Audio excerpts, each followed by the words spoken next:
good day guys. Ayan. Papasok muna guys si Pearson sa kuweba. Ayan guys. Tingnan natin guys kung ano yung laman or kung ano yung kayamanan sa ilalim ng kuweba. Tara guys, samahan niyo ako sa mundo ng kadiliman. Guys, punta na tayo dun sa kuweba. Tingnan natin guys kung ano yung meron dun.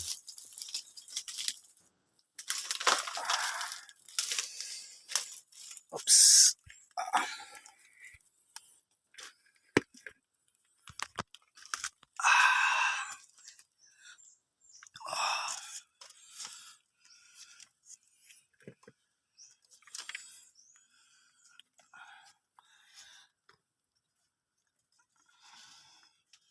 Sige talaga guys, ang daan dito guys. Ayan guys, andito ako na guys sa ilalim. Kaya, yun. Ayun guys, nakita nyo guys. Yung bahay ng mga ibon, grabe guys. Di ba? Ang dami. Yan guys. So, sa mga followers ko talaga at sa mga non-followers ko, salamat talaga sa pag-watching sa aking video. Hope na magustuhan nyo ito. Kaya guys, tingnan natin. Diba? Samahan niyo ako guys. Grabe guys. Ang lalim talaga nito guys. Kasi more than 50 meters yung mula dun sa itaas hanggang dito sa baba. Para mapuntahan talaga natin yung bahay ng mga ibon. Ayun guys. Tara. Tingnan natin guys. Wow. Yan guys. Pag guys. Pag may mga tai ng mga ibon na yan. I'm sure talaga na may mga talaga nun sa itaas. Ayan. Yan guys. Di ba? Ang dami talaga guys. Tingnan nyo. Wow. Grabe.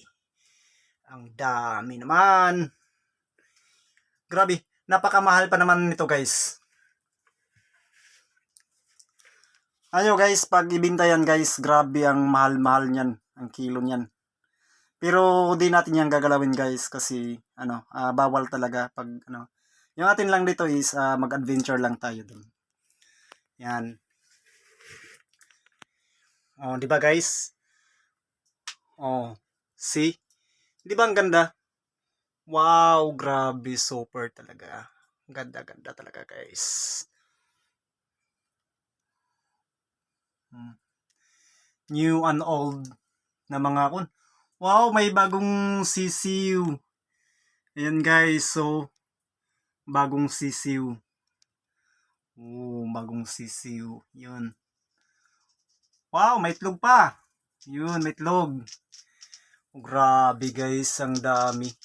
Grabe sa talaga Wow. Ops, tika guys. Paalala lang po pag pumasok kayo, wag nyo yan wag nyo yan gagalawin kasi napaka niyan na malason yan, napakalason yan na lawa or gagamba yan guys. So thank you talaga guys sa pag-watching sa aking live. Hope na magustuhan nyo para makapag-create pa po tayo ng maraming videos. Yan guys. Salamat guys sa inyong panonood. Thank you talaga. Oh my